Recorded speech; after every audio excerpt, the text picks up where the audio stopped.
Signpost number 3, tough questions.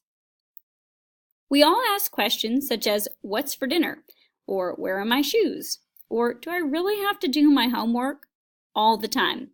Those are questions to which we certainly want answers, but they aren't what we'd call tough questions. Tough questions are those questions we sometimes ask ourselves or someone else that seem, at least for a while, not to have an answer. We might ask, how will I ever get over this? When we hear that a loved one has died. Or we might ask, what should I do? When we have a difficult, almost impossible choice to make. Or we might ask, am I brave enough to say no? When we're asked to do something we know we shouldn't. If someone breaks up with you, you ask, why? Tough questions are a part of life because life is, well, sometimes tough. When you share a tough question with a friend, or just think it to yourself, you're really sharing something that bothers you. In a novel, we call that the internal conflict. And if you can spot in a novel the tough questions a character asks of himself or to a friend, then you'll have found the internal conflict. Authors often show us these tough questions in a fairly straightforward way.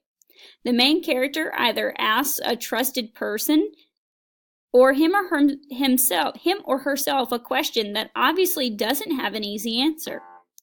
Often, tough questions show up in pairs. Why won't they talk to me anymore? Why is everyone treating me this way? Occasionally, the character might not ask a question, but might say something like, I wonder if... Once you notice the tough questions, or the statements that begin with, I wonder, it's important to stop and ask yourself, what does this question make me wonder? What does this question make me wonder about? Think about it this way. If you hear there's a party and you're not invited, you might ask yourself, why did I get left out?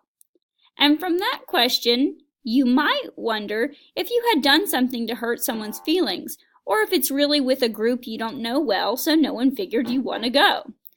One tough question usually makes us wonder about other things.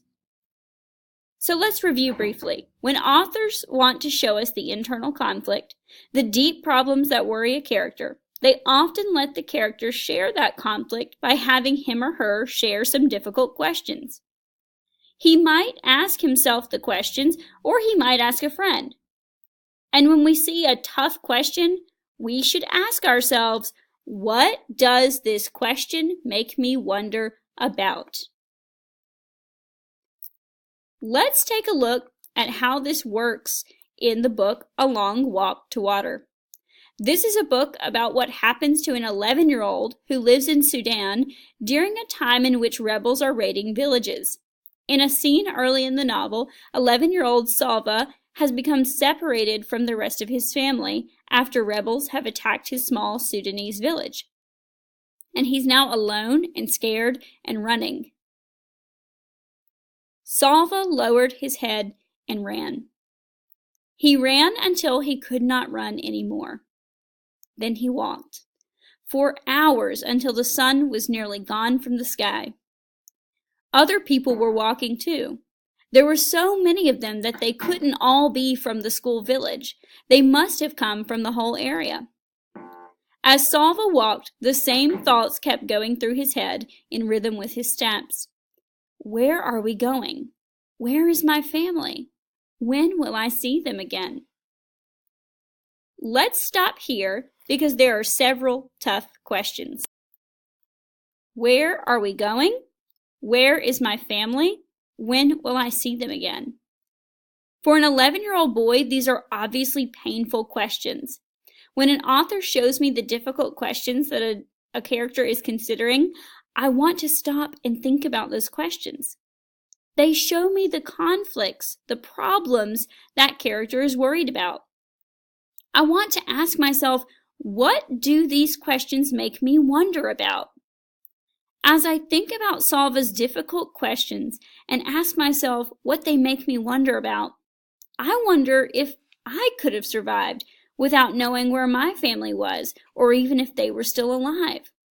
I have to wonder, too, how the people he is with will react.